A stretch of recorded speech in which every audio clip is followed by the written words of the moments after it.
என்னதான் கோடி கோடியாக சம்பாதிச்சாலும் ரூபா நிற்கல. எல்லாமே செலவு, வருது போகுது ஆனால் ரூபா நிற்கல. நீ அதுக்கு என்ன காரணம்?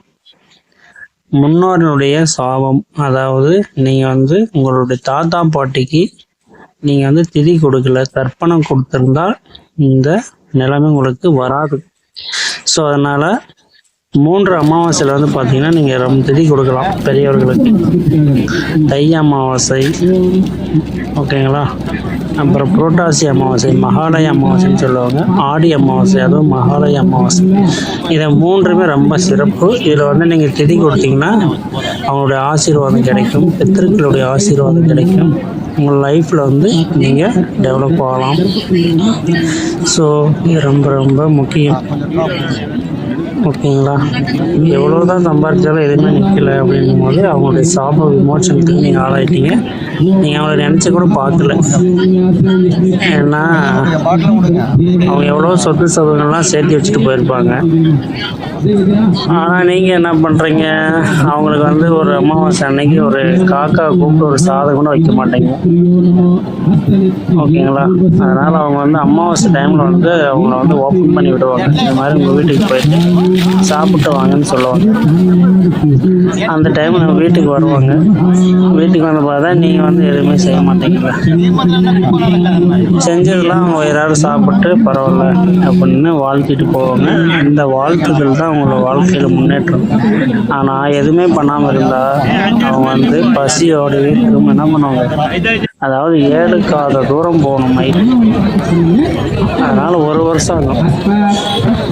எதுவுமே நான் எவ்வளோ சொத்து எல்லாம் சேர்த்து வச்சேன், ஆனால் இன்றைக்கி எனக்கு எதுவுமே ஒரு சாப்பாடு கூட வைக்கல அப்படின்னு சொல்லி அவங்க அழுந்துகிட்டே போவாங்க. ஓலமிட்டு கொண்டே செல்லும் அந்த ஆத்மா. ஸோ அப்படி போகும்போது சாபம் விட்டுக்கிட்டே போவாங்களாம். நான் எவ்வளவோ செஞ்சேன், இதுதான் பண்ணோம், எனக்கு ஒரு பிடி சோறு கூட வைக்கலையே அப்படின்னு சொல்லி அழுந்து கொண்டே செல்லும். ஸோ அதெல்லாம் அந்த சாபத்துக்கு நீங்கள் ஆளாயிட்டீங்கன்னா லைஃப்பில் அவ்வளோ சீக்கிரம் எதுவுமே அச்சீவ்மெண்ட் பண்ண முடியாது. வர்றது செலவு அதுன்னு போயிட்டே தான். அதனால் இந்த மாதிரி அமாவாசையில் தர்ப்பணம் கொடுக்கறது ரொம்ப ரொம்ப சிறப்பு, ஓகேங்களா. ஸோ முடிஞ்ச அளவுக்கு இந்த 3 அமாவாசையில் ஏதாவது ஒரு அமாவாசை கொடுங்க. 1 வருஷம் நீங்கள் அமாவாசையில் வீட்டில் சாமி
கேளியா?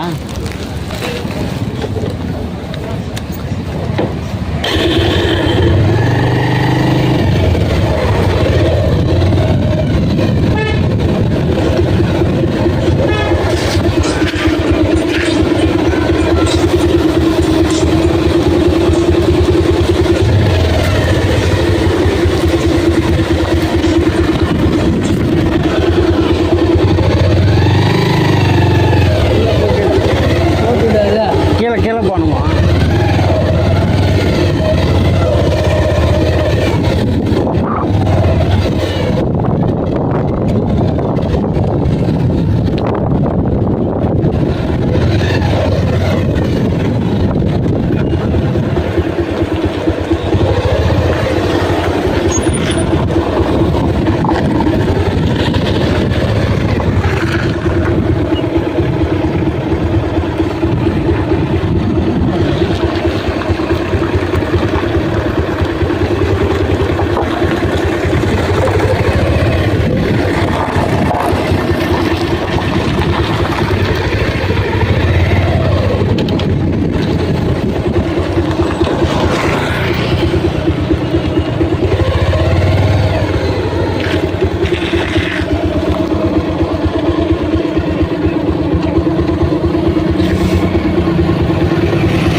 அந்த ஃபைன் கலர் போய் நம்ம லெஃப்ட் கட் பண்ணோமா உள்ளே போயிட்டு கேட்டு சொல்லுங்கள்.